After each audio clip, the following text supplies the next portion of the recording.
بسم اللہ الرحمن الرحیم۔ میں آج بھی اسی جگہ پر کھڑا تھا۔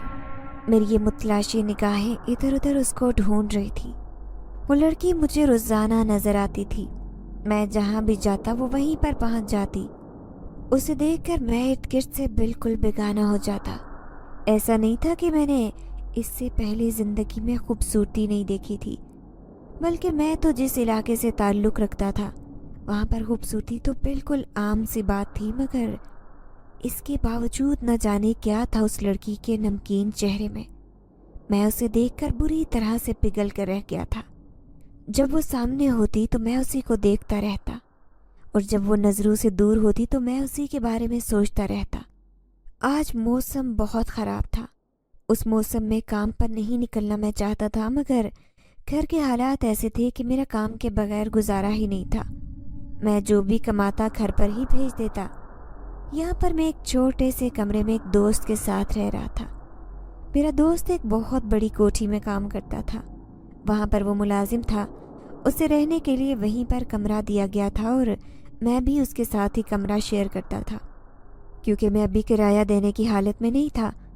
کوٹھی کے مالکان کو اس بات پر اعتراض تھا، کیونکہ اس علاقے میں چوری چکاری جیسے واقعات بہت بڑھ چکے تھے اور وہ بہت زیادہ محتاط تھے۔ جب میرے دوست شامیر نے میرے بارے میں بات کی تو وہ کہنے لگے کہ ہم تمہارے دوست کو یہاں ایسے رہنے کی اجازت نہیں دے سکتے، نہ جانے کون ہے، کہاں سے آیا ہے۔ پھر جب شامیر مجھے لے کر ان کے سامنے آیا تو میری کم عمری اور چہرے سے چھلکتی شرافت دیکھ کر وہ اس بات پر تیار ہو گئے کہ میں چند گھنٹے اس گھر میں گزار سکتا ہوں۔ میں نے اس بات پر بھی ان کا شکریہ ادا کیا، اور اب میں خوش تھا کہ میں کرائے سے بچ گیا تھا اور ساری رقم گھر بھیجنے لگا۔ میں نے اپنا سامان، جو کہ چند جوتے، کپڑوں اور 2-3 دوسری اشیاء پر مشتمل تھا، وہ اپنے دوست کے کمرے میں ہی رکھا اور خود روزانہ میں بھٹے بنانے کے لیے باہر نکلتا۔ رات گئے تک روڈ پر کھڑا رہتا۔ آدھی رات کے قریب میں گھر میں سونے کے لیے جاتا، تب اپنا ٹھیا لے کر میں ایک جاننے والے کی دکان پر کھڑا کر دیتا۔ یوں میرا کام چل رہا تھا۔ اس سب کے دوران اس لڑکی کا خیال میرے ذہن پر مسلط ہو کر رہ گیا۔ جب گھر پر جاتا، آنکھیں بند کر کے لیٹتا تو چم سے اس کا سراپا میری آنکھوں کے سامنے آ جاتا اور میرے ہونٹوں پر مسکراہٹ کھل جاتی۔ شامیر مجھے دیکھ کر کہتا کہ کیا بات ہے، ایسی کون سی چیز ہے جو تمہیں اتنی مشکل بھری زندگی میں مسکرانے پر مجبور کر رہی ہے؟ اور میں اسے اس بات پر کیا جواب دیتا کہ کوئی ہے جس نے میرے دل کے تاروں کو چھیڑ دیا ہے، مگر مجھے اس لڑکی کی عزت عزیز تھی، تبھی تو میں اپنے جان سے پیارے دوست شامیر سے اس بات کا ذکر نہیں کر رہا تھا۔ شامیر اکثر کوٹھی سے کھانا لے کر میرے لیے بھی آتا۔ کبھی میں کھانا کھا لیتا اور کبھی صبح قریبی چھوٹے سے ہوٹل سے ناشتہ کرتا۔ پورا دن اسی پر گزار دیتا اور کبھی کبھار بھٹا کھا کر ہی گزارا کر لیتا۔ میں خود پر پیسے کم سے کم خرچ کرتا تاکہ میری بہن کا جہیز بن سکے اور اماں کا علاج کروا سکوں۔ شامیر مجھے کہتا کہ تم اپنا خیال رکھا کرو، آخر کب تک تم کچھ کھائے پیے بغیر اتنا کام کرتے رہو گے؟ جب تمہاری صحت ٹھیک ہوگی تو تبھی تو محنت کر سکو گے۔ کھایا پیا کرو، اپنی صحت بناؤ۔ وہ جانتا تھا کہ میں کبھی بھی خود پر پیسے خرچ نہیں کرتا، تبھی تو وہ مالکان کی نظر بچا کر میرے لیے کھانا کمرے میں چھپا دیا کرتا اور میں اس کی محبت پر مسکرا دیتا۔ آج تیز بارش ہو رہی تھی، ساتھ طوفان بھی تھا۔ میں ایک سائے میں کھڑا تھا۔ آج اکا دکا لوگوں نے ہی مجھ سے بھٹا خریدا تھا، مگر چونکہ مجھے دن کو سونے آرام کرنے کی عادت نہیں تھی، پریشانیاں اتنی تھی جو مجھے رات کو بھی مشکل سے ہی سونے دیتی۔ ایسے میں اس سرد ترین موسم میں بھی وہاں پر کھڑا تھا۔ میرے جسم پر ایک ہلکی سی سویٹر تھی، ایک ہلکی سی چادر میں نے خود پر اوڑھی ہوئی تھی۔ سردی کی شدت سے میرے دانت کپ کپ آ رہے تھے، مگر میں ہر ایک چیز سے بے نیاز تھا۔ بارش سے بچنے کے لیے میرے پاس ایک چھاتا تھا، اور اب میں نے اس لڑکی کو درخت کے نیچے کھڑے دیکھا تو مجھے اس پر ترس آ گیا تھا۔ وہ سردی سے بری طرح سے ٹھٹر رہی تھی۔ اس کے گلابی ہونٹ نیلے پڑ رہے تھے اور اس کا سفید بے داغ چہرہ گلابی ہو رہا تھا۔ یقیناً اس کے لیے سردی برداشت کرنا مشکل تھا۔ وہ اس وقت بھرکے میں ملبوس تھی۔ میں نہیں جانتا تھا کہ اس نے گرم سویٹر پہنی تھی یا نہیں، مگر اتنا مجھے اندازہ تھا کہ وہ بہت بے چین تھی، اور میں نے پھر اپنے ایک دوست کو اپنے ٹھیے پر کھڑا کیا اور خود چھاتا کھول کر اس لڑکی کی طرف بھاگنے لگا۔ آج سے پہلے میں کبھی اتنی ہمت نہیں کر سکتا تھا کہ اس لڑکی سے بات کروں۔ نہ جانے کیوں اس کے حسن کے روپ کے آگے میں خود کو بے بس محسوس کرنے لگتا۔ سب لوگ مجھے دیکھ رہے تھے، میں سب کی پرواہ کیے بغیر اس کے پاس چلا گیا۔ آپ اتنی پریشان لگ رہی ہیں، کیا بات ہے؟ آپ کو کہیں جانا ہے؟ ہاں، مجھے اپنی ماں کے پاس جانا ہے، میری ماں بیمار ہے اور وہ پریشان ہو رہی ہوں گی۔ اس کی آنکھوں میں ہرنی جیسا خوف تھا اور مجھے دیکھ کر اس سے ہمدردی ہو رہی تھی۔ آپ کو اس موسم میں باہر نہیں نکلنا چاہیے تھا۔ اب اس نے مجھے شکوہ بھری نظروں سے دیکھا۔ میں اس کی آنکھوں میں جیسے ڈوب کر رہ گیا۔ کہنے لگی کہ میں مجبوری میں گھر سے باہر نکلی تھی۔ اماں کی ساری دوائیں ختم ہو چکی تھی اور ان کی طبیعت سخت خراب تھی۔ اگر ان کے لیے وقت پر دوا لے کر نہ پہنچی تو ان کی طبیعت زیادہ خراب ہو جائے گی۔ اب میری نظر اس کے ہاتھ میں ایک بیگ پر پڑی جو کالے رنگ کا تھا۔ میں نے اس سے پوچھا کہ کتنا دور ہے تمہارا گھر؟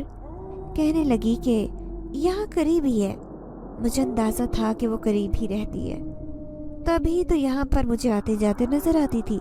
میں نے اس سے کہا کہ چلو آؤ، میں تمہیں چھوڑ دیتا ہوں۔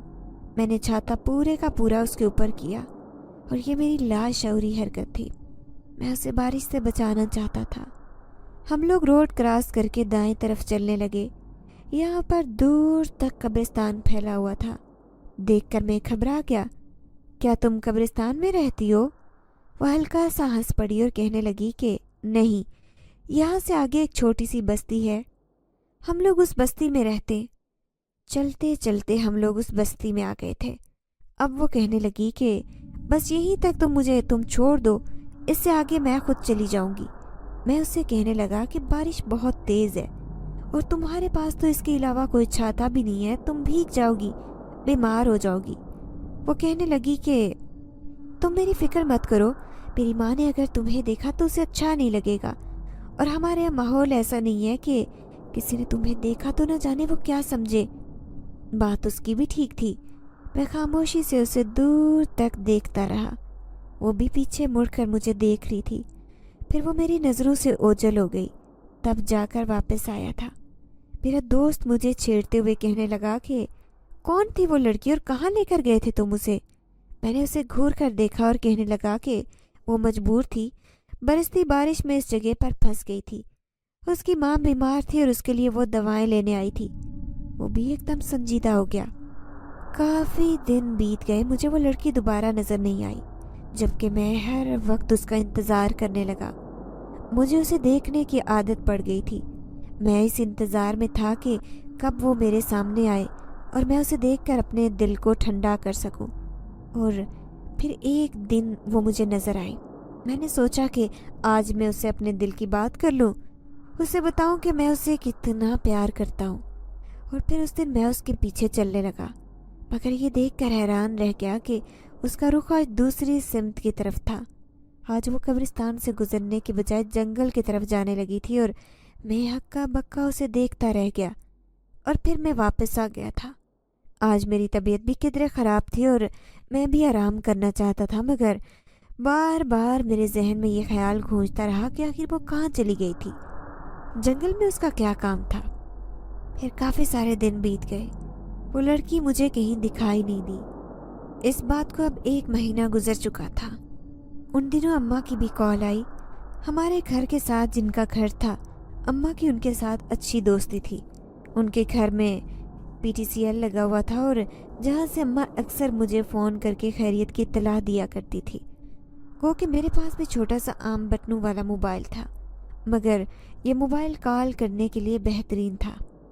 اماں کہنے لگی کہ گھر آ کر مل جاؤ، تمہارے بغیر دل اداس ہو رہا ہے اور پیسے بھی ضرورت ہے، تمہاری بہن بھی تمہیں یاد کر رہی ہے۔ پیسے تو میرے پاس جمع ہو چکے تھے۔ میں اس انتظار میں تھا کہ کوئی دوست گاؤں واپس جائے تو میں اس کے ہاتھ اماں کے لیے پیسے بھجوا دوں، مگر ان دنوں میرا کوئی دوست گھر جانے کے لیے تیار نہیں تھا۔ وہ سبھی روزگار میں الجھے ہوئے تھے اور میں سوچ رہا تھا کہ کافی ٹائم سے تو میں گیا بھی نہیں، مجھے ہی گاؤں چلے جانا چاہیے۔ اور پھر ان سب لوگوں نے بھی اپنی امانتیں میرے حوالے کر دی، کہنے لگے کہ ہمارے گھر والوں تک یہ سب پہنچا دینا۔ اب میرے اپنے گھر والوں کے ساتھ ان دوستوں کے گھر والے بھی میرے منتظر تھے، کیونکہ میرے پاس ان سب کی امانتیں تھیں۔ اور پھر جب میں گاؤں پہنچا تو سب لوگوں نے ہی میرا استقبال کیا۔ ماں مجھے کتنی دیر تک گلے سے لگا کر روتی رہی اور چھوٹی بہن بھی میرے ساتھ لپٹ گئی۔ بھائیا، تمہارے بغیر گھر سونا سونا سا ہو گیا ہے، تم کب واپس آؤ گے؟ میں اسے کہنے لگا کہ تم جانتی ہو کہ یہاں پر تو کمانے کا کوئی ذریعہ نہیں ہے، شہر میں تو پھر کوئی نہ کوئی روزگار مل جاتا ہے، اور میں ابھی واپس کیسے آ سکتا ہوں؟ بہت ساری ذمہ داریاں ہیں مجھ پر۔ میں 2 دن کی چھٹی پر ہی آیا تھا۔ میں نے سوچا تھا کہ زیادہ چھٹی کی تو میرا اپنا ہی نقصان ہوگا، کیونکہ میرے بہت سارے گاہک پھر مجھے غیر موجود پا کر مجھ سے دور ہٹ جائیں گے۔ اس دن جب میں گاؤں میں ہی تھا، تب سے میں نے اس لڑکی کی ایک جھلک دیکھی۔ اس وقت میں کھیتوں میں اپنے دوست کے ساتھ باتیں کر رہا تھا۔ جب میں نے اسی لڑکی کو کھیتوں میں دیکھا، میرا منہ کھلے کا کھلا رہ گیا۔ وہ لڑکی یہاں پر کیسے آ گئی؟ کیا یہاں پر اس لڑکی کے کوئی رشتہ دار تھے؟ اس لڑکی نے مجھے دیکھا، پھر ہنستے ہوئے وہ پرانے کنویں کی طرف چلنے لگی۔ میں جب اس طرف جانے لگا تو میرے دوست نے میرا ہاتھ پکڑ لیا۔ کیا ہو گیا ہے سعود، کہاں جا رہے ہو تم؟ ارے یار، میں اس کنویں کی طرف جا رہا ہوں، وہاں پر کام ہے مجھے۔ اس نے مجھے ایک جھٹکے سے اپنی طرف کھینچا۔ اس کنویں کی طرف؟ جانتے بھی ہو کہ وہ پراسرار ہے، وہاں پر کوئی دن کے وقت بھی نہیں جاتا، اور اب شام ہونے والی ہے اور تم وہاں جانے کی بات کر رہے ہو؟ کہیں تم پاگل واگل تو نہیں ہو گئے؟ مگر مجھے اسی لڑکی کا چہرہ نظر آ رہا تھا، اور جب وہ ہاتھ کے اشارے سے مجھے اپنی طرف متوجہ کر رہی تھی، میں اپنے دوست سے کہنے لگا کہ تم یہیں پر رکو، میرا انتظار کرو، میں ابھی آتا ہوں۔ اس نے مجھے روکنے کی بہت کوشش کی، مگر میں اسے نظر انداز کرتا ہوا آگے بڑھنے لگا۔ میرا وہ دوست بہت زیادہ ڈرپوک تھا، ذرا ذرا سی بات پر خوف زدہ ہو جاتا، اور ابھی میں یہی سمجھ رہا تھا کہ وہ اپنے خوف کی وجہ سے مجھے روک رہا ہے۔ میں نے بھی بچپن میں سنا تھا کہ یہاں پر اثرات ہیں، گاؤں کے لوگ اس طرف نہیں جاتے۔ میں بھی اماں کی باتوں کی وجہ سے کبھی وہاں پر نہیں گیا تھا۔ اماں نے مجھ سے وعدہ کیا تھا کہ تمہارے دوست کیسی بھی شرط لگا لے، کیسا بھی لالچ دے لے، تم کبھی بھی اس طرف نہیں جاؤ گے، جو وہاں جاتا ہے وہ زندہ بچ کر نہیں آتا۔ اور بچپن میں یہ بات سن کر ڈر گیا تھا، اور جو بڑا ہوتا گیا، تب اگر اپنے دوستوں کے سامنے میں نے وہاں جانے کی بات کی تو وہ مجھے خود ہی روکنے لگے۔ ایسا سوچنا بھی مت، وہاں پر موجود لوگوں کی زمینیں تک بنجر ہو گئی ہیں، لوگوں نے وہاں پر جانا کام کرنا چھوڑ دیا ہے، تو کوئی ایسی بات ہوگی نا۔ اور ہمارے بڑے بزرگ کہتے تھے کہ جس بات سے کوئی روکتے اس کام سے رک جانا چاہیے۔ اتنے لوگ ایک وقت میں تو غلط نہیں ہو سکتے، وہ اس جگہ کے بارے میں ایسی بات جانتے ہوں گے جو کوئی اور نہیں جانتا۔ اور میں اپنے دوست کو نظر انداز کرتا وہاں جانے لگا۔ اب پھر میں جب وہاں پہنچا تو مجھے ایک طرف سے چھن چھن کی آواز سنائی دی تھی۔ یہ آواز کنویں کی طرف سے آ رہی تھی۔ میں بے اختیار وہاں رک گیا۔ میں اس لڑکی کا کتنے دن تک انتظار کر رہا تھا کہ وہ کب میرے سامنے آئی، اور کب میں اسے دیکھ کر اس کا دیدار کر سکوں، کب میں اپنے دل کی پیاس بجھا سکوں۔ میں تو اب اس سے اپنی محبت کا اظہار بھی کرنا چاہتا تھا، کیونکہ میں یک طرفہ محبت کرتے تھک چکا تھا۔ حیرت تو مجھے اس بات پر تھی کہ وہ اس گاؤں میں کیوں آئی ہے، کیا میرے لیے یہاں آئی ہے وہ؟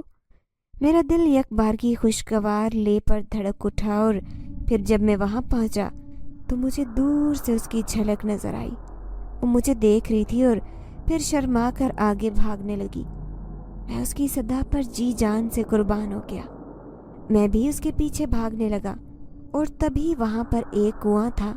میں نے اس کنویں کے بارے میں نہیں سنا تھا۔ یہ ایک بہت بڑا کنواں تھا، یہ بہت بڑے حصے میں گولائی پر پھیلا ہوا تھا۔ اب کی بار میں اس کے پاس وہیں پر جا کر ٹھٹک کر رک گیا۔ یہ کیا تھا؟ جب میں وہاں پہنچا تو خوف کے مارے میری آنکھیں پھٹی کی پھٹی رہ گئی، کیونکہ اس کنویں کے اندر ایک بہت بڑے سے ناگ نے سر باہر نکالا تھا۔ وہ ناگ بہت بڑا تھا، اور اس کی جسامت عام ناگوں کے مقابلے میں 100 گنا زیادہ تھی۔ میری آنکھیں خوف سے پھٹی کی پھٹی رہ گئی۔ اگر اس ناگ نے مجھ پر حملہ کر دیا اور مجھے سالم نگل لیا تو میں تو خوف کی وجہ سے قدم زمین پر جکڑ کر رہ چکا تھا۔ میں پلکیں جھپکائے بنا اسے دیکھتا رہا اور وہ دوبارہ سے کنویں کے اندر جا کر بیٹھ گیا۔ کتنی دیر کے بعد میرا دل نارمل حالت میں آیا۔